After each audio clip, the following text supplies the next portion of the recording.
여러분 안녕하십니까? 전자신문 웨비나 전문 방송 올쇼TV 김인순입니다.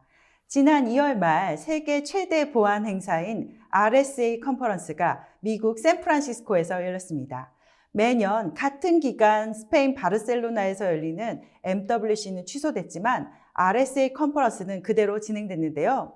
한국 내 코로나19 확진자가 늘어나면서 RSA 컨퍼런스 참여를 기획했다가 줄인 기업도 많았습니다. 오늘 올쇼TV에서 행사에 직접 다녀온 파이어와 아이와 함께 올해 다뤄진 사이버 위협과 대응 기술 트렌드를 정리하는 시간을 마련했습니다. 파이어아이 코리아 오진석 상무님 모셨습니다. 안녕하세요. 안녕하세요. 네, 자기소개 부탁드립니다. 예, 안녕하십니까. 파이어아이 코리아에서 기술을 맡고 있는 오진석 상무입니다. 작년에 이어서 올해도 RSA 컨퍼런스를 정리할 수 있는 시간을 갖게 돼서 너무나 기쁘고요. 또 올해는 상황이 상황인 만큼 가고자 하셨던 많은 분들이 못 가셨는데요. 그 상황에서 저희가 다녀온 많은 재미있는 소식을 가지고 1시간 정도 시간 동안 잘 설명해 드리도록 하겠습니다. 네, 감사합니다. 오늘 발표는 약 45분간 이어집니다. 발표하는 동안 여러분들 궁금하신 내용에 대해서 질문 주시면 답변해 드리도록 하겠습니다. 질문과 함께 설문조사도 진행 중인데요. 2개에 참여하신 분들께 소정의 상품도 보내드리고 있으니까 많은 참여 부탁드립니다. 자, 그럼 지금부터 올해 RSA 컨퍼런스를 총정리해 보도록 하겠습니다. 코로나19를 뚫고 RSA 컨퍼런스 다녀오셨는데요. 분위기 어땠나요? 사실 저희가 처음에 출발할 때까지만 해도 그렇게 심각한 이슈는 아니었어요. 그렇죠. 예, 한 24일 정도이기 때문에 한 200명 정도 국내 확진자 좀 늘어나겠구나 싶었는데 사실상 이제 있는 기간 동안에 굉장히 급증을 해서 저희도 많이 당황을 했었고 그렇지만 이제 사실 그럼에도 불구하고 이 같은 큰 코로나 바이러스도 이제 RSA 컨퍼런스는 열기는 막을 수 없었던 것 같습니다. 네, MWC는 취소됐는데 RSA 컨퍼런스는 그대로 진행됐습니다. 네, RSA 컨퍼런스 그럼 본격적으로 어떤 행사인지부터 알아보도록 하겠습니다. 네, RSA 컨퍼런스는 1991년 시작한 컨퍼런스입니다. 실제로 이름이 RSA이기 때문에 이제 RSA에서 먼저 시작한 작은 규모의 세미나라고 보시면 되는데요. 그래서 암호학 관련해서 이제 세션 패널 토의를 시작으로 RSA 컨퍼런스 시작이 됐는데 그게 계속 지속되면서 지금과 같은 글로벌한 보안 컨퍼런스로는 가장 큰 행사가 되어버렸고요. 매년 정말 많은 사람들이 모여서 많은 세션, 많은 이야기를 나누게 되는데 올해 이제 그 주제는 휴먼 엘리먼트라고 하는 주제를 갖고 있었습니다. 네, 올해 주제에 대해서 조금 어떻게 보면 되게 인문학적인 주제인 것 같은데요. 네, 설명 부탁드립니다. 휴먼 엘리먼트 말씀 주신 것처럼 되게 좀 저도 이제 접하면서 되게 좀 난감했었어요. 네. 도대체 무슨 얘기를 하고 싶어 하나. 근데 사실 돌아보면 많은 분들 아시는 것처럼 보안은 사실 기술보다는 보안하는 사람들, 그 다음에 보안을 해야 되는 보안 대상 사람들, 비즈니스, 이게 더 먼저거든요. 사실 그런 측면에서 휴먼 엘리먼트를 꼽지 않았나 싶습니다. 그래서 저희 모두가 애쓰고 있는 보안을 하는 가운데서 변하지 않는 건 그 중심에 사람이 있다. 사람이 가장 중요하고 그 다음에 많은 시간 동안 보안을 하면서 얻은 경험과 그런 어떤 인사이트, 그런 어떤 사람만이 할 수 있는 그런 요소를 가지고 2020년 보안을 새롭게 나가야 된다. 이런 메시지를 주고자 했던 것 같습니다. 네, 얼마나 많은 기업들이 이번 행사에 참여했나요? 실제로 이제 제가 요거를 준비하는 상황만 있어도 공식적인 집계가 674개의 부스가 이제 준비가 됐었고 실제로 한 700여 명의 스피커가 이제 세션을 하기로 했는데요. 일부 약간 마지막에 취소가 되기도 하고 변동이 있어서 최종적으로는 이제 658개 부스에서 이제 704명의 스피커가 이제 여러 가지 행사를 진행했고 예년보다는 조금 작은 숫자긴 한 것 같아요. 36,000명 정도가 참석을 했다고 공식 집계가 됐습니다. 그래서 2019년에 한 44,5천 수준에서 보면은 많이 좀 빠지긴 했죠. 네, 어떤 행사는 취소됐는데 뭐 저 정도면 되게 많은 사람들이 여전히 몰린 것으로 맞습니다. 보이는데요. 이제부터 RSA 컨퍼런스에서 어떤 내용이 소개됐는지 알아보도록 하겠습니다. RSA 컨퍼런스는 말씀드린 것처럼 많은 부스와 많은 세션, 키노트들이 있기 때문에 사전에 이제 내가 뭘 들어야겠다라고 관심 있게 정리하거나 준비하지 않으면 시간을 그냥 많이 쓰게 되거든요. 그렇죠. 가서 우왕좌왕하다가 끝나는 경우가 네, 많죠. 맞습니다. 네. 여러 가지 경험이 있는데 그렇기 때문에 항상 가기 전에 어떤 주제를 좀 정하고 보고자 하는 어떤 그런 이제 일을 하는데요.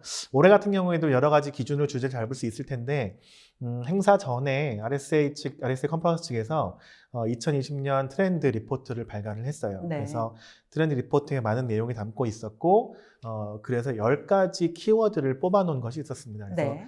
이 중에서 좀 정리를 해서 내용을 들으면 좋겠다 싶어서 정리를 시작하게 됐고요.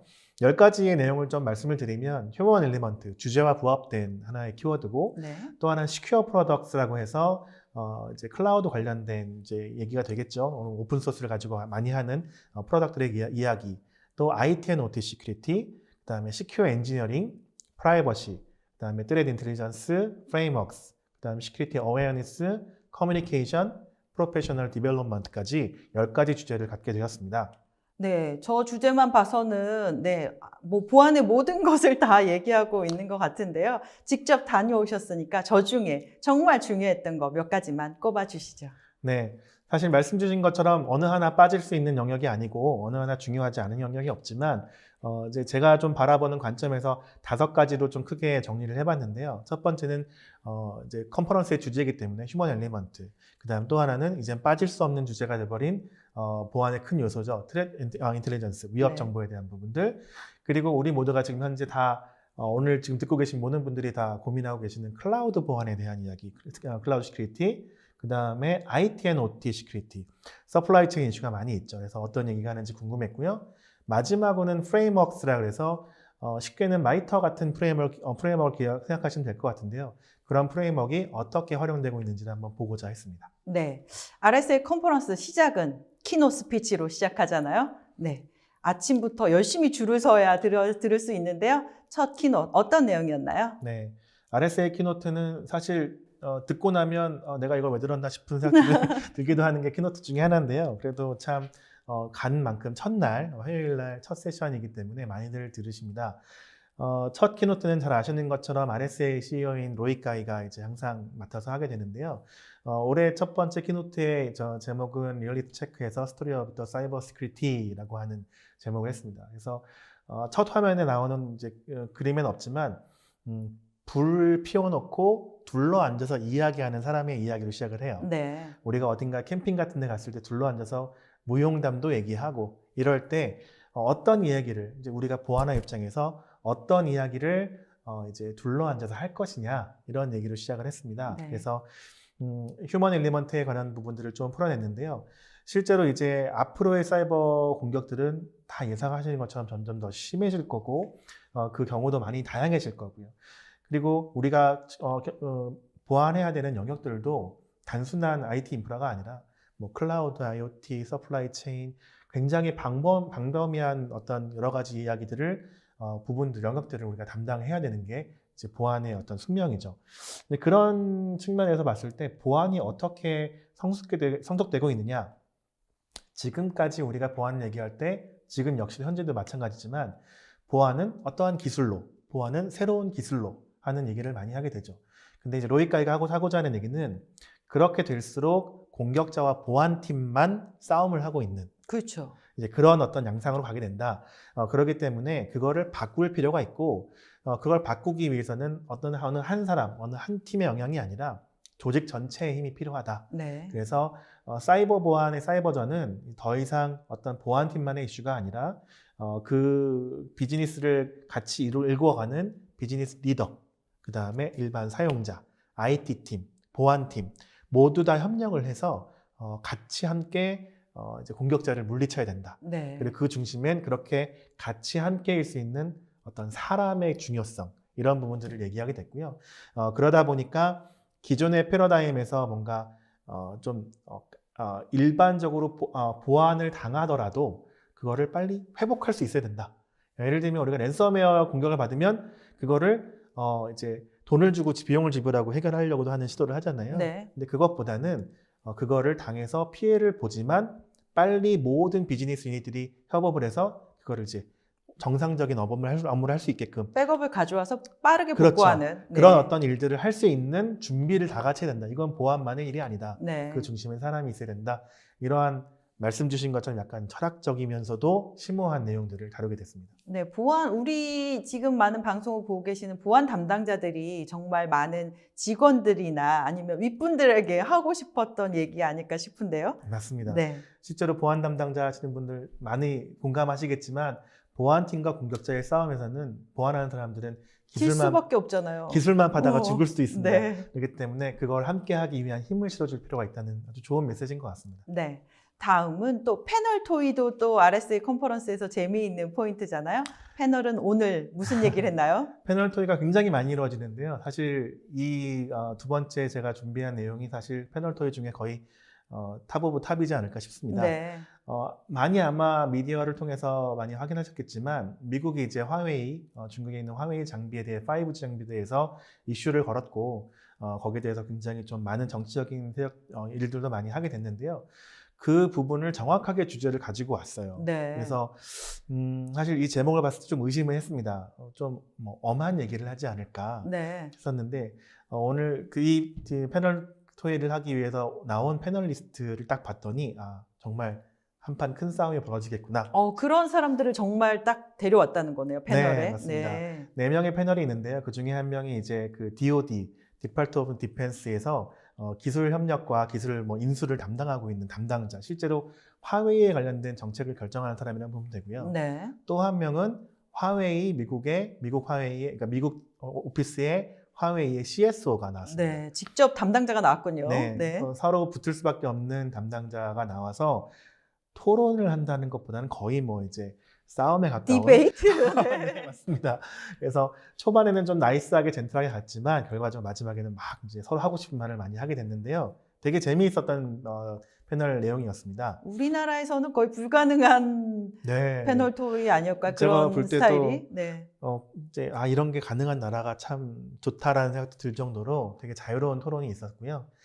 여러 가지 주제를 준비해서 이제 흐름을 만들어 왔지만 실제적으로 너무나 이슈가 크다 보니까 사실은 그 미국의 화웨이 금지라고 하는 그것이 정당성이 있느냐라고 하는 아주 그냥 명확한 주제를 가지고 네. 50분 정도, 57분 정도 계속 토론을 진행했던 것 같습니다.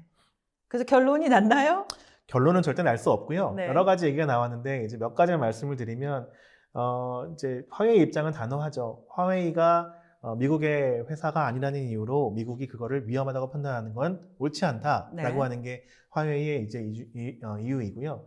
DoD 같은 경우에는 국가가 미국을 보호하기 위해서 많은 그 검토 끝에 내린 결정이므로 정책이므로 따라야 한다. 이게 이제 큰 골자를 이뤘고요. 그리고 여러 가지 그걸 관련해서 백도어에 대한 정보가 있느냐, DoD는 있지만 말할 수 없다. 화웨이는 그런 거 없다. 니네가 제출한 도 없다. 이런 여러 가지 얘기를 했습니다. 그래서 마지막까지 끝까지 이제 CMMC, 사이버 시큐리티 머처리티 매트릭스 서티피케이션 관련된 그 어떤 기술 검증에 대한 부분까지도 끝까지 어느 하나 일치를 보지 못하고 네. 57분 만에 마지막 슬라이드가 아름다운 슬라이드가 있어요. 네네. 우리 함께 손잡고 아름답게 가자 이런 네. 슬라이드가 있는데 그걸 띄우지도 못하고 네. 그 패널 디스커션이 종료가 됐습니다. 어쨌든 서로의 입장 차이는 확인했지만 그런 얘기를 계속 할 수 있는 그런 문화는 있었다는 거네요. 네, 맞습니다. 네. 그리고 그렇게 하는 상황 속에서 그 굉장히 직접적인 얘기들을 하는데 누구 하나 눈치를 보지 않는다는 게 네. 정말 되게 좀 멋졌던 것 같아요. 예. 네.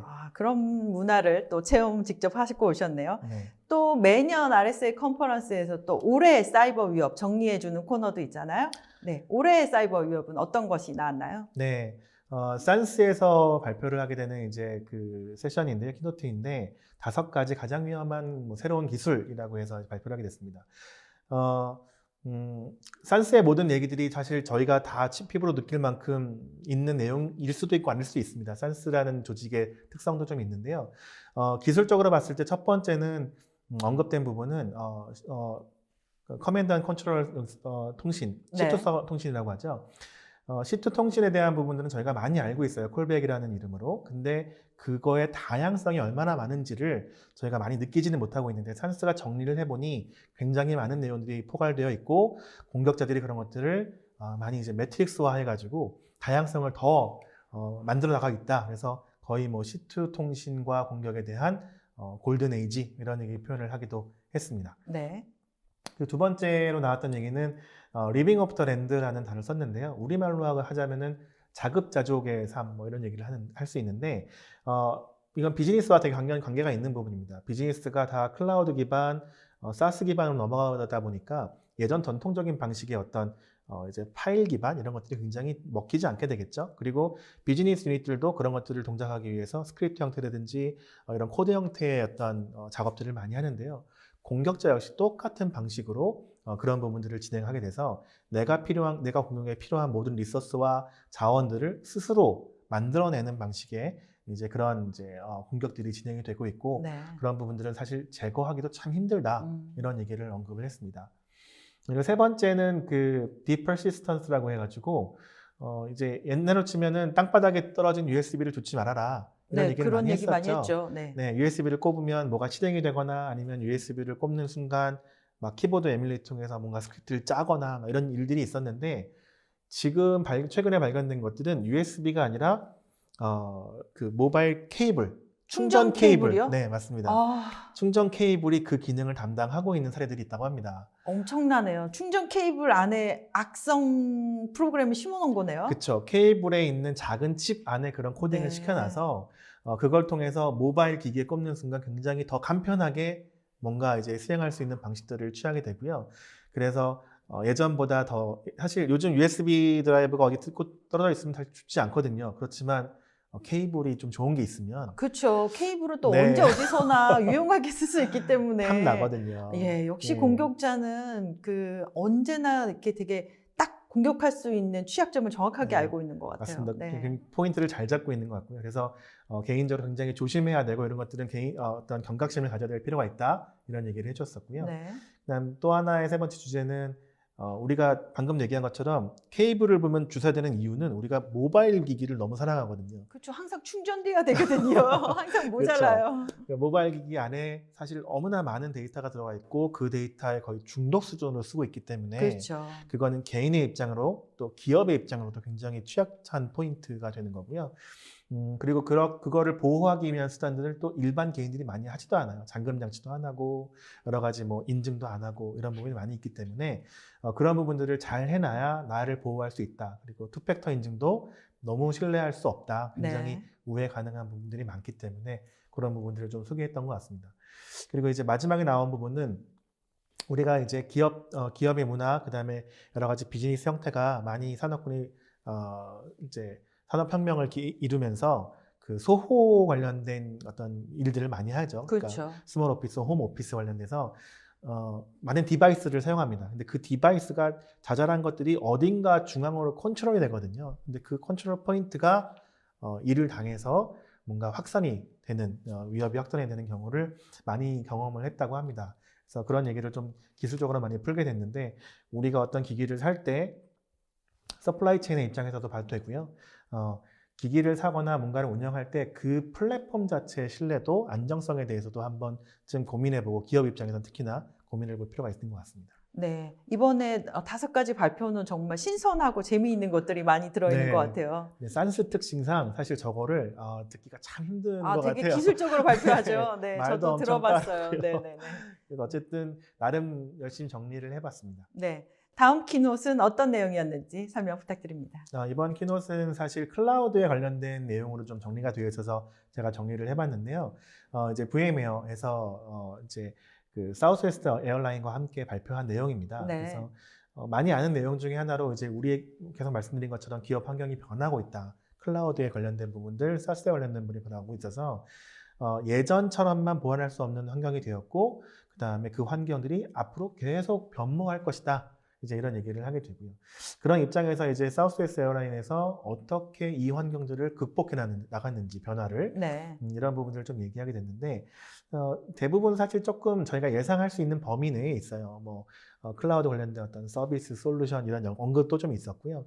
이제 첫 번째로 꼽을 수 있는 건 기존의 환경에서 사실 문제가 됐다고 얘기했던 게 뭐냐면 IT팀과 보안팀의 어떤 비협조?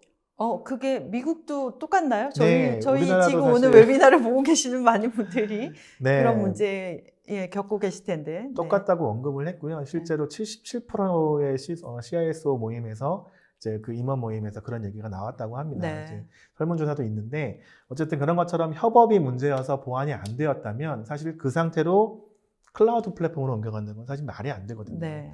그래서 그런 부분들을 하기 위한 노력들이 많이 필요했고 많은 커뮤니케이션이 필요했고 기술적으로는 동일한 플랫폼, 어떤 플랫폼 하에서 IT팀과 보안팀, 이런 개발팀들이 다 함께 말할 수 있고 같은 정보를 가지고 얘기할 수 있는 그런 이제 플랫폼이 필요했다. 그다음 또 하나는 항공산업 특성상 OT에 관련된 그렇죠. 이슈가 굉장히 많이 있는데 그걸 해결하기 위해서는 회사 내에서 고민을 하고 끌어안고 있는 게 아니라 산업군과 함께, 산업계와 함께 공유하는 커뮤니티를 통해서 많이 해결해 나가고 있다고 답을 해줬습니다. 네. 키노트 정리해 주셨는데 사실 RSA 컨퍼런스에 가보면 또 키노트 말고도 정말 수백 개의 세션이 열리잖아요. 맞습니다. 그 중에서 엑기스만 뽑아서 전달해 네. 주시죠. 세션은 말씀 주신 것처럼 키노트가 한 30여 개 된다 그러면 나머지 한 600개, 네. 500개 되는 세션들이 운영이 되는데요. 네. 사실 다 들을 수도 없고요. 굉장히 기술적으로 뎁스 있는 세션들이 많이 있기 때문에 정리하기도 좀 벅찬 것은 사실입니다. 그래서 사실 제가 정리하지 않았지만 말씀으로 소개드리고 싶은 건 올해 이제 키사 쪽에서 발표했던 세션이 하나 있어요. 네, 한국인터넷진흥원이죠. 그렇죠. 네. 한국인터넷진흥에서 이제 RSA에 가서 발표를 하셨는데 이제 서플라이 체인 굉장히 어려운 주제를 가지고 발표를 해주셨고 네. 그 내용을 봤더니 그 서플라이 체인에 특별하게 공격하는 기법이라든지 실제 사례에 대한 어떤 분석했던 내용들 이런 부분들을 정리를 해서 발표를 해주셨는데 참 되게 좋은 내용이었지만 굉장히 기술적으로 뎁스가 깊어서 여기 같이 소개 자리에는 제가 만들지는 않았습니다. 한국의 아마 진흥원이 그런 그 RSA 컨퍼런스 세션을 한 게 되게 드문 일일 거예요. 네, 저도 그래서 맞습니다. 자주 참여했었는데 그런 세션 본 적이 없었어요. 네. 네. 그래서 좀 관심 있게 봤습니다. 한번 이제 끝난 다음에 그런 것들을 다시 돌아볼 수 있는 방법이 있으니까 지금 오늘 세션 들으시는 분들도 한번 찾아서 들어보시면 되게 좋을 것 같습니다. 네. 제가 정리한 어쨌든 그 세션은 이제 트레드 인텔에 관련된 세션을 준비를 했는데요. 사실 내용을 깊게 보지는 않았고 패널만 보고는 딱 픽을 했어요. 네. 한 이유는 패널 3명이 지금 그림이 보이시는데 첫 번째 앉아있는 사람이 넷플릭스의 인텔 담당자입니다. 네. 그리고 가운데 앉아있는 사람이 저희 파이어의 리서처고요. 네. 맨 끝에 오른쪽에 앉아있는 사람이 시만텍의 리서처예요. 그래서 네. 이 3명의 조합이 뭔가 좀 내용이 심상치 않겠다. 약간 아까 화웨이 이슈처럼 재미있지 않을까 하고 좀 들었는데 세 분 다 참 사람 좋은 분이시더라고요. 아, 네. 그래서 되게 흥미진진하진 않았고 그렇지만 무의미하지 않았습니다. 그래서 내용을 좀 살펴보면 트레드 인텔을 많은 기업들이 고민을 하고 있는데 고민을 할 때 어떤 부분을 고려해야 되는가, 무엇이 준비가 필요한가 이런 이제는 부분을 조목조목 짚어서 좀 얘기를 하게 됐고요. 네. 근데 거기서 나왔던 중요한 내용 중에 하나가 트레드 인텔을 기술로만 봐서 기술적인 팩터만 보안팀이 검토를 하면 사실 성공할 수 없다라는 내용이었고요. 그렇게 안 되게 하기 위해선 인텔을 검토할 때 경영층과의 협의가 필요하다. 네. 그래서 이런 위협 정보가 우리 비즈니스에 얼마나 영향이 될 거고 그다음에 그런 일들을 적용할 때 경영층이 얼마나 잘 수용해 줄 것인가에 대한 사전 협의가 필요하고 고민이 필요하다. 이런 내용이 좀 인상 깊었던 것 같아요. 그리고 정보의 출처, 사용법 이런 다양한 얘기가 오갔습니다. 그래서 그런 부분들은 딱히 제가 언급드리진 않아도 위험 인텔리전스를 관련돼서 고민하고 계신 분들이 많이 예상하는 좋은 내용들이 많이 있었고요. 근데 마지막으로 하나 이제 그 마지막 그 내용들이 APT41이 작년에 저희가 발표했던 공격 그룹 중에 하나입니다. 네. 중국 기반으로. 공격 그룹 이름이죠. 이름이죠. 네. 근데 똑같은 공격 그룹 저희 입장에서 사실 똑같다고 보지는 않지만 파이어 네. 입장에선 이제 시장에서 말할 때 그 똑같은 그룹을 시만텍에서는 그래프라고 부르거든요. 네. 보안업체마다 다 부르는 이름이 좀 네. 다르죠. 악성 코드가 나왔을 때도 그렇잖아요. 맞습니다. 네. 그래서 딱 그 마지막 질문이 그거예요. 넷플릭스 담당자한테 물어봤죠. 네. 이렇게 다 다르게 얘기하는데 담당자, 고객 입장에서는 그걸 어떻게 쓰니? 이렇게 음. 물어보는 거죠. 그랬더니 이제 거의 욕하진 않았지만 네. 욕하고 싶은 마음으로 미쳐버리겠다 이런 식으로 이제 얘기를 네. 하더라고요. 그래서 사실인 것 같습니다. 저희 어쩔 수 없는 숙제이긴 하지만 그 각 벤더가 얘기하는 인텔리전스 정보를 신뢰할 수 있느냐 여부를 판단도 하셔야 되고, 그다음에 그 이름들을 가지고 특징을 판단해서 같은 내용인지도 판단하는 것도 사실 고객의 몫이기도 합니다. 물론 네. 각 벤더가 더 노력을 해야겠죠. 해야겠지만 그런 부분이 현실상 많이 존재하고, 그렇게 하기 위해서 인텔 담당자만 고민할 게 아니라 전체 같이 고민하고 풀어가는 게 필요하다. 이런 내용들이 좀 도출이 되는 것 같습니다. 네. 갑자기 질문 생각이 났는데요. 네, 그러면 보안 업체들이 모여서 같은 그 네, TTP. TTP를 갖고 있는 네. 그룹을 이름을 이렇게 같이 정해주면 안 될까요? 어려운 문제인가요? 네, 사실 뭐 저희 한국에서는 한국끼리 해볼 수 있으면 참 좋을 것 같은데요. 한번 자리를 마련해 주시면 저희가 해볼 수 있을 것 같고요. 네, 알겠습니다. 부가적으로는 이제 여러 가지 프레임워크나 여러 가지 구한 정책을 마련하는 그 서드파티 기업들에서 그런 일들을 로제타 스톤이라고 해서 만들고 있긴 합니다. 네. 그래서 이제 그런 부분을 참조할 수 있지만 말씀 주신 것처럼 한번 만나서 얘기할 수 있으면 더 좋을 것 같습니다. 서드파티에서 또 그런 걸 하고 있는 네, 데들이 하고 있군요. 있습니다. 네. 필요는 있는 것 같습니다. 네, 맞습니다. RSA에는 컨퍼런스도 많이 열리지만 또 대규모 전시도 함께 있는데요. 전시 트렌드는 어땠는지 살펴보도록 하겠습니다. 전시 부스는 세션보다 더 어려움이 있습니다. 많이 가보셔서 아시겠지만 처음에 노스나 어떤 그 부스가 있는 공간에 딱 들어가자마자 일단 눈이 굉장히 즐겁죠. 많은 볼거리가 그쵸? 많아서. 네. 그래서 잘못된 부스로 들어가면 시간을 다 뺏기게 되는. 그래서 필요한 내용만 선별해서 골라서 보게 되었고요. 그래서 그 기준은 아까 말씀드린 것처럼 5가지 포인트에 맞춰서 업체들을 좀 방문을 하고 내용을 확인했습니다. 그럼 첫 번째 포인트에 관련된 부스 내용부터 알아보도록 하겠습니다. 휴먼 엘리먼트죠? 네, 휴먼 엘리먼트를 기술적인 관점에서 부스에서 각 벤더에서 어떻게 확인할 수 있을까 궁금하긴 했는데요. 예상했던 대로 2가지로 크게 나눠질 수 있었어요. 하나는 사람을 교육하고 트레이닝하는 이런 사람의 어떤 보안 성숙도를 올리는 것에 이제 초점을 둔 기업들의 부스가 있었고요. 네. 또 하나는 이제 우리가 말하는 소위 말하는 고위험군 사용자, 임직원. 사람이 중요한데 사람이 중요하니까 내부에 있는 사람들을 잘 통제하는 게 중요하다. 이런 관점에서 이제 휴먼 엘리먼트를 얘기했던 2가지 부스가 있었는데요. 첫 번째 소개드릴 회사는 이머시브 랩스라고 해서 트레이닝을 담당하고 있는 그런 이제 회사입니다. 근데 이 회사가 좀 재밌었던 거는 옆에 그림을 조금 보이시겠지만 저게 마이터 프레임워크이라는 그 프레임워크를 썼는데요. 우리가 보통 교육할 때 막 정책 교육, 뭐 일반 기술 교육을 되게 알아서 KPI를 짜고 교육을 하는데 이머시브 랩에서는 이거를 보안 프레임워크에 맞춰서 교육하는 플랫폼을 가지고 있어요. 네. 그래서 각 개별 임직원이 본인이 해당하는 업무에 대한 어떤 교육을 들으면 그게 어느 위협 그 코드와 프레임워크에 맞는지가 표시가 되고 스코어링이 됩니다. 그래서 1명, 2명 교육을 받으면 그 교육된 결과를 바탕으로 우리 기업이 위협의 관점에서 이쪽은 되게 잘 돼 있고 이쪽은 좀 약하구나. 이런 부분들을 가시화시킬 수 있는 되게 좀 참신한 아이디어였지 않았나 싶었습니다. 네. 이렇게 직원들을 온라인 교육을 통해서 우리 기업의 보안 수준을 알 수 있는 새로운 아이디어네요. 맞습니다. 네. 그러니까 CSO나 CISO 입장에서는 굉장히 유의미한 데이터가 될 것 같고요.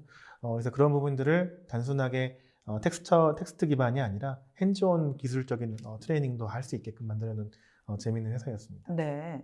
그리고 또 옆에 있는 코드42가라는 회사는 말씀드린 것처럼 고위험군에 대한 트래킹을 하는 그런 기술을 갖고 있었는데요.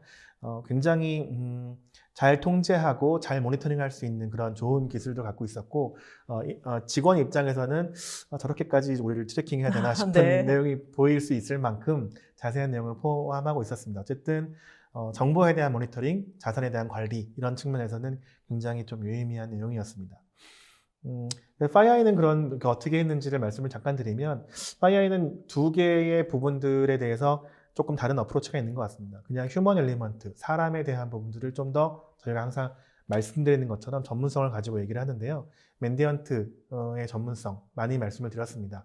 그걸 통해서 저희가 보안을 운영하면서 조직화시키든지 기술적으로 구현을 해야되는지 실제적으로 대응을 한다든지 이런 측면에서 직접적인 사람의 도움을 통해서 이런 부분들을 많이 해결할 수 있는 그런 방법들을 많이 제공을 하고 있고 그런 부분을 통해서 휴먼 엘리먼트의 중요성을 저희가 더 이제 많이 말씀드리고 있지 않나 생각을 해봤습니다. 네.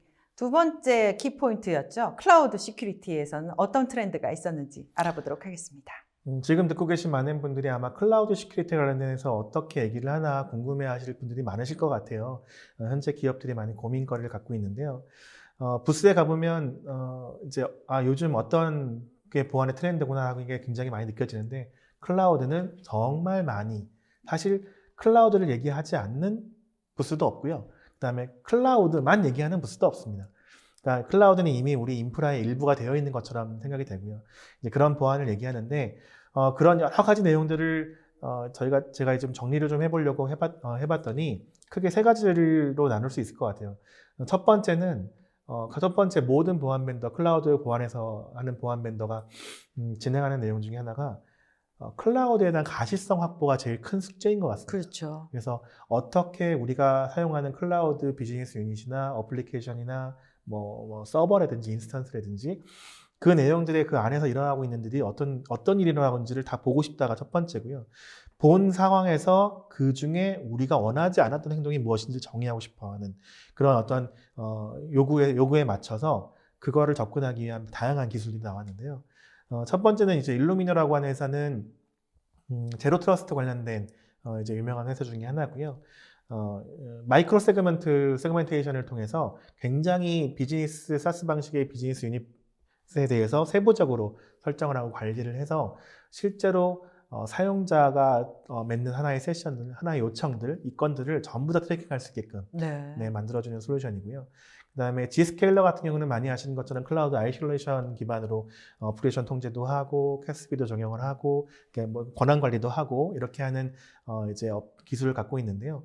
이런 부분들의 기술들도 벤처 쪽에서도 많이 있었고, 그 다음에 저희 파이어에서 협업하고 있는 아이보스도 이런 부분에서 굉장히 기술력을 자랑을 하고 있었습니다. 네. 계속해서 클라우드 시큐리티 쪽에 파이어에는 어떤 기술을 가지고 있나요? 클라우드 시큐리티에서 파이어가 얘기한 부분들이 좀 적긴 한데요. 간단하게 말씀드리면 기본적으로 저희는 가시화의 첫 번째 목표를 두고 있습니다.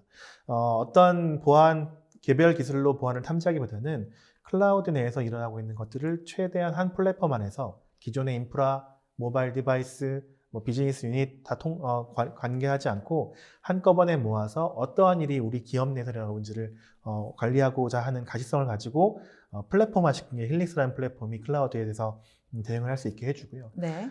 이제 올 1월에 저희가 클라우드 바이저리라고 하는 회사를 인수를 했어요. 네. 이 회사를 인수한 목적 자체는 가시화를 시키기 위해서 봤더니 그 서비스 프로바이더가 제공해주는 것 외에 그 안에 실제로 비즈니스 어플리케이션들이 동작하는 워크로드 관련된 가시화가 필요한 부분들이 있었고 통제도 필요하는데 거기에 최적화된 솔루션이 클라우드 바이저리입니다. 그래서 자세하게 설명드리지 않겠지만 저희가 전체를 아우르는 가시화와 클라우드 내의 세부적인 가시화까지 모두 다 할 수 있는 기반을 마련했고요. 그 다음 세 번째는 그런 기술로만 되는 것이 아니라 그렇게 운영된 환경 속에서 어떻게 하면 잘 운영할 수 있는지 어떤 지침이나 가이드 이런 것들을 드릴 수 있는 맨디한테 여러 가지 컨설팅 서비스들을 저희가 준비하고 이걸 통해서 클라우드 시큐리티를 파이어는 대응하고자 합니다. 네. 다음 세 번째 포인트였죠. Threat Intelligence에 대해서 알아보도록 하겠습니다. Threat Intelligence는 작년에도 그작년에도 제가 주제로 삼았던 것 중에 네. 하나인데요. 생각보다 저는 이제 사실 이제 Threat Intelligence가 굉장히 단독 키워드는 많이 안 쓰일 줄 알았어요, 부스에서. 네. 근데 생각보다 더 많이 올라왔고요. 예를 들면 예상치 못했던 어떤 벤더 중에 제일 첫 번째는 아까마이였어요. 네. 아까마이 부스는 이제 뭐 전통적인 CDN 사업자의 어떤 내용보다는 트레드 인텔리전스 벤더인 줄 알았습니다. 아까마이가 그런 쪽으로 많이. 예, 본인들이 수집한 네트워크 트래픽의 정보를 바탕으로 수립한 인텔 이거를 홍보하는데 모든 부스를 사용하고 있었고요. 네. 그래서 이런 것처럼 각 모든 기술, 보안을 하는 모든 벤더가 트레드 인텔리전스가 굉장히 필요하고 강력하다는 얘기는 다 동일한 메시지였습니다. 근데 이제 그 중에서 조금 유니크한 것 두 개를 좀 잡아왔는데요. 하나는 시큐리티 스코어 카드라고 하는 국내에서 아마 들어보지 못한 내용일 텐데요. 어떻게 보면 평판 기술과 유사합니다. 네. 스코어 카드라는 이름이 주는 것처럼 기업이 하고 있는 대외적인 평판, 아니면 스피어 피싱에 사용되는 도메인의 개수, 아니면 사고와 관련된 개인정보의 흐름, 여러 가지 비즈니스 관련된 내용들의 각기 개별 평판과 활동들을 모아서 스코어링을 해주는 네. 이제 그런 서비스고요. 그걸 통해서 우리 회사가 지금 어떤 영역들이 이제 좀 위협적으로 위협을 받고 있고 거기에 다른 외부의 위협은 무엇인지 이런 것들을 정리해주는 좀 새로운 접근 방법의 트레드 인텔리전스 있었습니다. 그리고 이제 트레드 쿼티엔트라고 하는 부분은 회사는 사실 저희 쪽 힐리스와 되게 추구하는 바가 비슷한데요. 네. 이제 위협 인텔리전스를 가지고 위협 인텔리전스를 기준으로 해서 가지고 있는 정보를 가시화시키고 자산 관리에 그걸 좀 적극 적용할 수 하는 플랫폼으로 운영을 하고 있었습니다.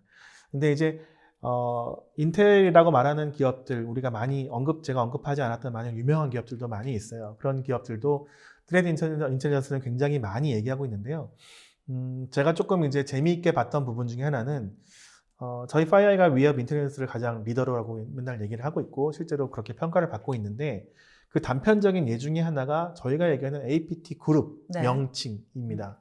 저희가 어떤 명칭을 사용했을 때 어느 한 벤더도 그거를 사용하지 않는 벤더가 없어요. 그러니까 네. 저희가 발표했던 그룹에 대한 TTP 그런 특징들, 공격에 대한 어떤 내용들, 인디케이터들을 다 이제 그들의 인터넷에 녹여서 사용을 하고 있습니다. 네. 그렇다는 얘기는 사실 그런 것들을 정의할 수 있는 이제 파이어의 인텔이 굉장히 유니크하다라는 내용을 스스로 좀 자부심을 갖고 느꼈고요. 저희가 또 이제 그런 것들을 어떻게 보면 일부 기업들에서는 파이어의 인텔리전스가 조금 이제 폐쇄적이지 않느냐, 너무 혼자 가지 않느냐 이런 얘기를 좀 많이 하시는 것 같은데 이제 그런 것들을 깨기 위해서 많은 협업을 하고 있었고요. 기간 중에는 어노멀리라고 하는 인텔 기업이랑 또 이제 얼라이언스를 맺어서 네. 서로 좋은 시너지를 이제 기대해 볼 수 있을 것 같습니다. 네. 그럼 이제부터 네 번째 포인트였죠. IT와 OT에 대한 보안 이야기를 해보도록 하겠습니다. IT, OT 부분은 사실 세션에서는 굉장히 많이 언급이 됐습니다. 네. 세션에서는 서플라이 체인, 다양한 서플라이 체인, OT 이야기, ICS 이야기 있었지만 기술 부스에서는 여전히 사실 기술적으로 이렇게 가시화시킬 수 있는 게 별로 없었던 것 같아요. 그래서 제가 이제 다른 부스가 좀 생각보다 실망스러웠었는데 첫 번째는 이제 포스카우트라고 해서 우리가 NAC로 많이 알고 있는 회사죠. 근데 이 회사가 이제 OT 쪽 사이트에도 네트워크 관점에서 네트워크의 장점을 살린 OT 쪽 내용들을 가지고 왔는데 취약점 정보, OT 사이드의 취약점 정보와 네트워크 메타데이터를 결합해서 뭔가 그런 내용을 가지고 관리를 하게 해주는 그러니까 OT 사이드에 있는 네트워크 관점의 행위들을 뭔가 위협의 관점으로 딱 정의를 하고 싶었던 것 같습니다. 그래서 네. 그런 가시화 부분들은 좀 새로운 접근이었던 것 같고요. 또 하나는 전통적으로 OT 사이드에서 아시는 것처럼 IT와 OT 사이드는 단방향 통신을 해야 되거든요. 그렇죠. 그 단방향 통신을 하고자 하는 안전한 단방향 통신 통신. 기기들이 많이 나와 있죠. 그렇죠. 네, 그 중에 하나가 이제 올 사이버 디펜스라고 하는 회사인데요. 네. 이 회사 역시도 이제 그런 기술을 가지고 다이오드를 가지고 단방향 통신을 할 수 있게끔 지원해주는 이제 그런 이제 제어 회사들. 시스템 안으로는 못 들어가게 하고 그렇죠. 나오는 데이터만 쓰는 맞습니다. 거죠. 네. 그래서 모니터링만 할 수 있게끔 하는 그런 안전한 환경을 구축하는데 사실 보면 느끼는 게 역시 OT 사이드 이제 ICS 관련된 이런 서플라이 체인은 어떤 한 기술로 막을 수는 없겠구나. 이게 비즈니스 로직이기 때문에 특히나 그리고 그게 제약된 게 너무 많기 때문에 네, 그렇죠. 좀 얘기하기가 쉽지 않구나를 많이 느꼈고요. 그래서 저희 파이어이 같은 경우에도 그거를 해결하기 위해서 기술적인 접근 방법이라기보다는 매니지 디펜스라고 해서 저희가 관리하는 서비스, 모니터링하고 운영해드리는 관리 서비스의 OT 사이드 관리가 있고요. 그런 걸 통해서 할 때 클라로티라고 하는 회사와 함께 하는 서비스 내용도 좀 소개를 하고 있고 또 하나는 맨디언트에서 많은 OT 사이드의 전문가를 통해서 운영하고 계시는 OT의 위험성, 현재 어떤 잘 설정된 부분들, 잘못 설정된 부분들을 확인할 수 있는 여러 가지 어세스먼트, 펜테스트 이런 부분들도 이런 부분을 통해서 사실 이제 OT 사이드의 IT와 OT 간의 간극과 그런 보안성을 저희가 좀 확인시켜 드리고 있습니다. 네. 벌써 다섯 번째 포인트네요. 네, 프레임워크에 대해서 알아보도록 하겠습니다. 프레임워크는 작년에 굉장히 여러 가지로 저희도 많이 하이라이트 시켰고 모든 벤더에서 많이 하이라이트 시켰죠. 마이터 ATT&CK라고 하는 이름을 많이 들어보셨을 겁니다.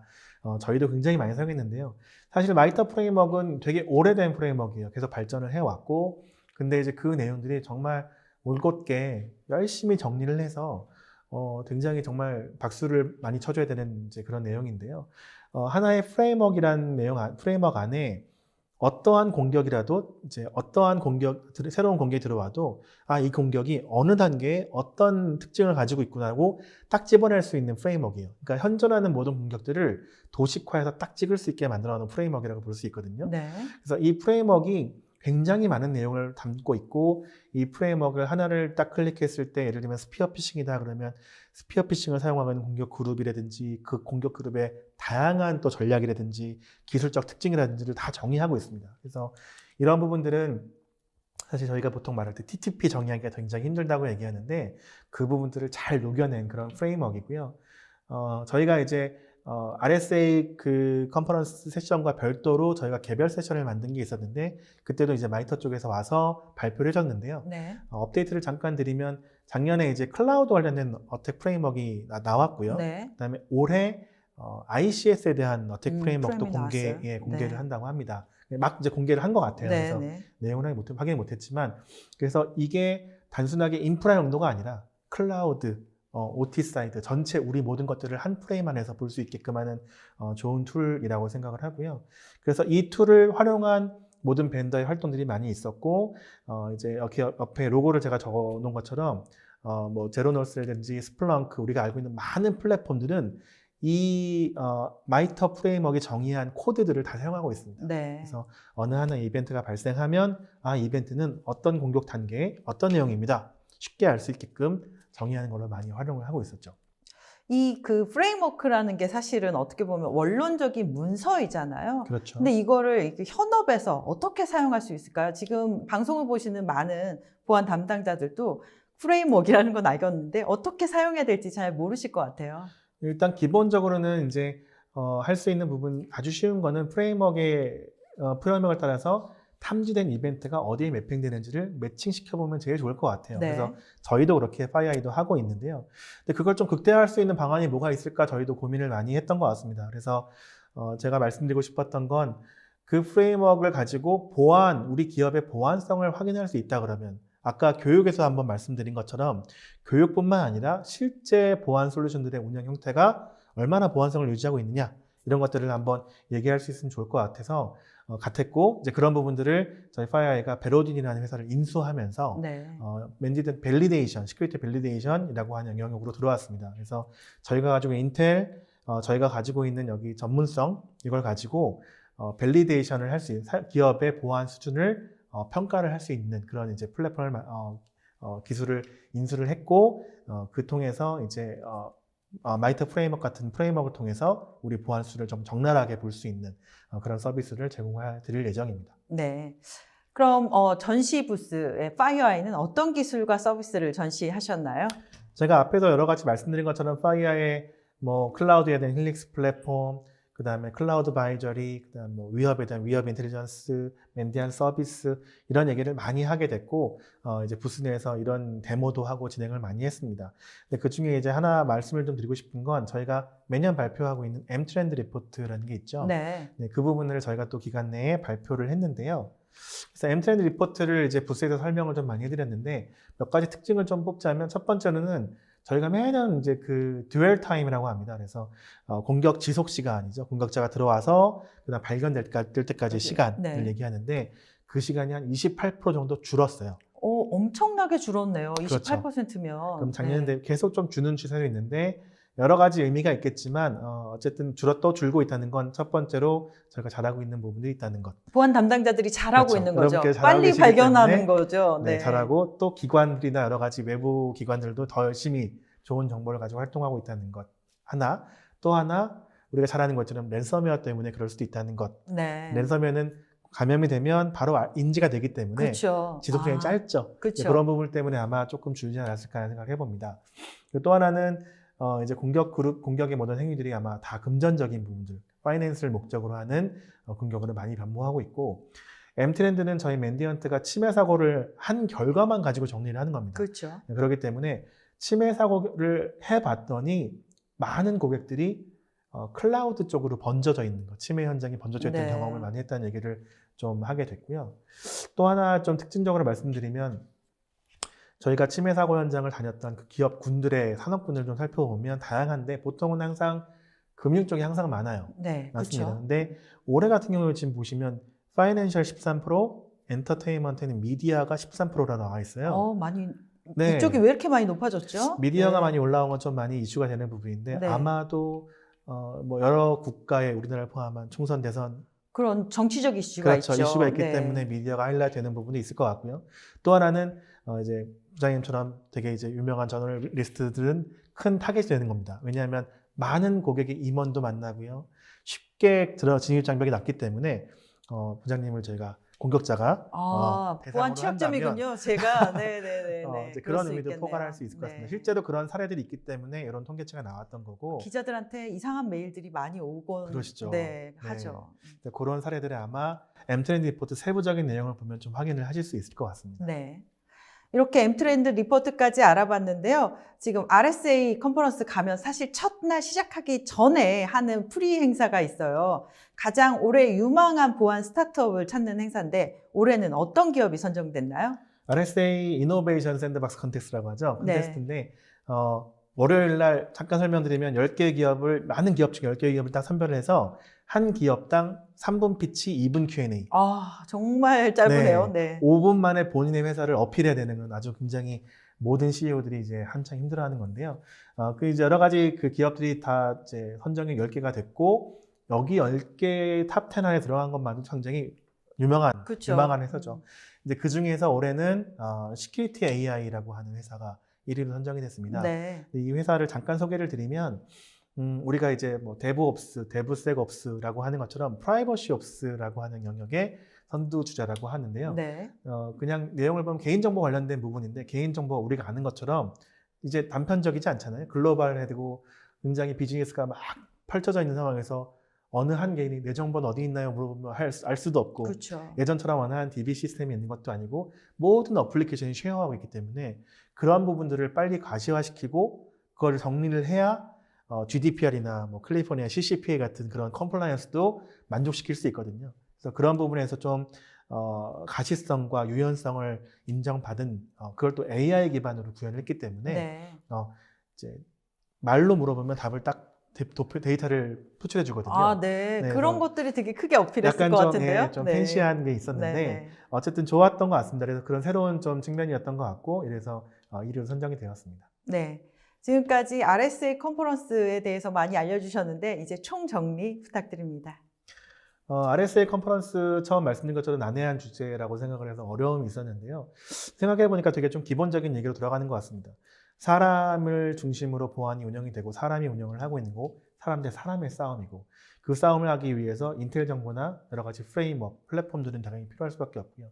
그렇게 안전한 비즈니스 유닛이 갖춰졌을 때 우리가 관리해야 되는 대상인 클라우드라든지 일반 인프라라든지 서플라이 체인에 있는 OT 사이드라든지 이런 부분들도 잘 커버할 수 있을 것 같다. 그렇게 하기 위해선 이 모든 것들이 사람을 중심으로 유기적으로 잘 돌아가야 된다는 메시지를 RSA 컨퍼런스가 하고 싶지 않았나 하는 생각을 좀 해봤고요. 저 역시 매번 얘기할 때마다 새로운 기술이 나올 때마다 사람의 중요성은 커진다는 그런 믿음은 항상 변치 않고 있습니다. 그래서 보안하는 모든 분들의 중요성이 더욱더 부각되고 있는 2020년인 것 같습니다. 네. 이런 얘기들 또 어떻게 더 보고 싶으신 분들 참고할 만한 곳이 있을까요? 네, 많이들 아시기도 하시겠지만 유튜브에 보면 RSA 컨퍼런스라고 하는 채널이 있어요. 네. 거기 보면은 올해는 아마도 작년에 비해서 모든 세션들을 가급적 어떻게든지 올리려고 했던 노력이 보여집니다. 네. 왜냐하면 많이들 못 오셨기 때문에 이제 그런 부분이 있어서 대부분 제가 언급했던 세션과 진행됐던 세션들은 다 유튜브 채널에 올라가 있으니까 그런 부분들을 통해서 아까 말씀드렸던 세션들, 언급됐던 세션을 한번 돌아보시면 좋을 것 같습니다. 네, 수고 많이 하셨습니다. 저희 발표하는 동안 여러분들 질문 많이 주셨는데요. 질문 중에 답변해드리도록 하겠습니다. 설문조사도 여전히 진행 중입니다. 많은 참여 부탁드립니다. 그럼 첫 번째 질문 보도록 하겠습니다. 클라우드의 탄생 배경이 효율적인 자원의 활용, 그리고 유연, 신속, 전문성, 이듯 보안 또한 그러한 필요성이 대두되고 있다고 봅니다.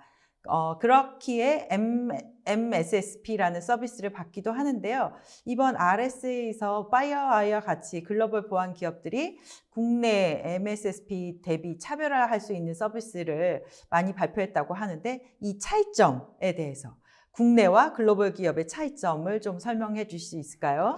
네, 국내와 글로벌이라기보다는 현재 이제 많이들 MSSP 서비스를 사용하는 부분들이 인프라에서 출발을 했고요. 그다음 인프라의 어떤 기본적인 모니터링 기반으로 출발했다고 하면 사실상 현재 지금 요구되는 기능들은 그거보다 좀 더 진화된 기능들을 어떤 내용들을 원합니다. 그래서 예를 들면 보안의 뎁스, 어떤 단편적인 이벤트를 정리해 주는 게 아니라 정말 중요한 것들을 전문가를 통해서 분석을 하고 분석된 결과를 통해서 이렇게 대응 앞으로 해야 됩니다. 네. 지금 해야 되는 거를 비즈니스 유닛한테 알려주는 게 되게 중요하거든요. 근데 이제 FireAI Managed Defense라고 하는 서비스가 있습니다. 이제 글로벌한 트렌드는 단편적인 이벤트를 정리해 주는 게 아니라 그 이벤트의 의미와 결과까지 정리를 네. 하고 그걸 통해서 바로 액션할 수 있게끔 제공해 주는 게 굉장히 필요하고요. 어떻게 보면 일방향적인 서비스, MSSP 서비스가 아니라 뭔가 그 서비스 해주는 서비스 MSSP와 이제 고객과 거의 한 팀과 같이 이렇게 네. 운영할 수 있는 그런 이제 기반으로 서비스하는 게 FireAI는 Managed Defense라고 제공을 하고 있습니다. 네, 다음 질문 보도록 하겠습니다. 트렛 헌팅에 관한 트렌드에 대해서도 설명해 주시면 좋겠습니다. 트렛 헌팅에 관한 트렌드는 사실 벤더마다 얘기하고 있는 트렛 헌팅의 목적이나 방법이 좀 다르긴 한 것 같아요. 네. 예를 들면 이제 그러니까 그거에 기반하는 건 그 트렛 인텔리전스와 그다음 트렛을 정의하는 개개인 기업마다 좀 다른 것 같습니다. 네. 네트워크 기반으로 뭔가를 정리하는 회사들은 기업들은 트렛 헌팅이 네트워크에 관련된 정보를 뭔가 네트워크의 이상 행위를 찾아내는 것들로 얘기할 수 있을 것 같고요. 그다음에 뭔가 파일 기반이면 파일 이렇게 좀 정리를 하게 되는데 트렛 헌팅이라고 하는 부분들은 사실 여전히 가장 상위의 그 보안성을 가지고 있는 기업들이 추구하고 있는 목적 중에 하나고 많은 그 부스에서 봤을 때 트렛 헌팅을 하기 위해서 어떻게 하면 기술적 머신러닝을 이용하든 AI를 이용하든 어떤 인사이트를 줄 수 있느냐. 네. 예, 이게 뭔가 좀 다른 정보라고 하는 인사이트를 어떻게 하면 줄 수 있을지를 많이 고민을 하게 되고요. 그 인사이트를 받아서 이제 사람이 새로운 그 기준을 갖게 되는 이제 그런 방식으로 좀 많이 설명이 되고 있었던 것 같습니다. 네. 다음 질문 보도록 하겠습니다. 클라우드 쪽 질문이 많네요. 네. 클라우드 플랫폼 내에 인스턴스 사용 보안에 대해서 설명을 부탁드렸습니다. 클라우드 내 인스턴스 보안에 대한 부분들을 정의하기는 제가 큰 경험이 없긴 합니다. 근데 이제 아까 클라우드 시큐리티 부분을 말씀드릴 때도 좀 말씀드렸지만 사실 인스턴스 내에서 있는 액티비티를 보고자 하는 레벨들이 레이어들이 굉장히 다양할 수 있을 것 같아요. 그리고 다양하지만 그 모든 것들을 원하는 대로 다 받지 못하는 게 현재의 상황이거든요. 네. 그러면 그것들을 능동적으로 받을 수 있는 저 끝까지 다 캐내서 내가 가시화시킬 수 있는 부분이 그런 요구사항이 필요하고요. 그렇게 하기 위해서는 제일 먼저 어떤 방법을 통해서라도 인스턴스 내의 액티비티를 가시화할 수 있는 방법을 찾아야 됩니다. 네트워크 트래픽, 사실 네트워크는 아니지만 어플리케이션 트래픽이나 그 액티비티에 대한 메타를 받아내든지 아니면 서비스에서 제공하고 있는 로그를 통해서 뭔가 행위를 받던 악성이 아닌 정상을 포함한 모든 가시화가 가장 기본적인 보안 어떤 첫걸음이지 않을까 싶습니다. 네. 이번에도 클라우드 관련된 질문인데요. 많은 기업들이 클라우드로 전환하면서 기존 아키텍처를 그대로 보안을 포함해서 클라우드로 이전하고 있습니다. 이런 방식으로 전환 시 문제점에 대해서 설명을 부탁드립니다. 네, 이 부분들은 요 질문은 사실 저희 쪽 CTO하고 얘기할 때 나왔던 부분 중에 하나인데요. 네. CSO랑 얘기했던 부분인데요. CSO가 단편적으로 딱 잘라서 얘기했던 부분은 절대로 기존 아키텍처를 그대로 이전하면 안 된다. 그렇죠. 네, 기존의 보안 인프라에 운영했던 방화벽을 놓고 했던 모든 기술이든 어떤 정책이든 간에 그 보안 정책과 기술을 그대로 가져가는 순간 기존의 인프라에서 발생했던 모든 보안 홀들이 더 크게 클라우드로 적용이 됩니다. 네. 그렇기 때문에 기존에 있는 보안 인프라에 굳이 말하자면 사상, 그러니까 어떻게 하고 싶은지 어떤 꼴이 있는지를 가져갈 수 있겠지만 클라우드에서는 사실 기존의 보안 운영에서 했던 부분들의 목적을 달성하기 위해서 어떤 방법으로 정책과 기술을 적용해야 되는지를 한 스텝 한 스텝 결정하는 게 새롭게. 필요하다고, 예, 맞습니다. 네. 새롭게 해야 되는 게 맞고요.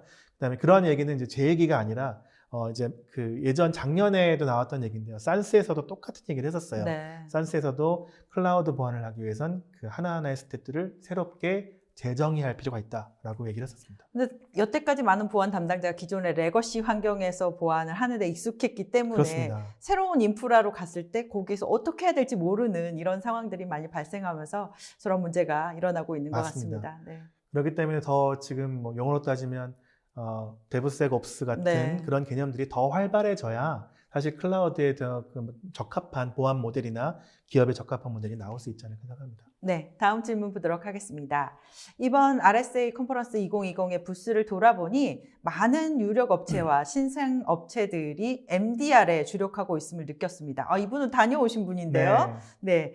그리고 글로벌 보안 커뮤니티의 글을 보니 많은 보안 담당자들이 SOC with SIEM 이거나 MSSP, MDR을 비교하던데 FireEye가 바라보는 각각의 장단점과 향후 전망까지 알려주십시오 하셨는데요. 네, 별도의 세미나를 말씀드릴 네, 해야 될 것 것 같은데요. 네. 일단 간단하게 말씀드리면 앞선의 MSSP 질문과 유사하다고 볼 수 있을 것 같아요.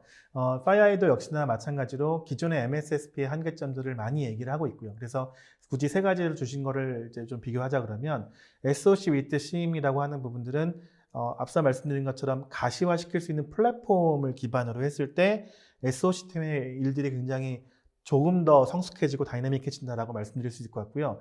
그렇지만 그거를 넘어서기 위해선 전문가 집단이 필요하죠. 그렇죠. 전문가 집단을 근데 모든 기업이 다 고용할 수 없기 때문에 그래서 많은 부스에서 MDR을 Managed Defense Response를 얘기하게 되는데요. 네.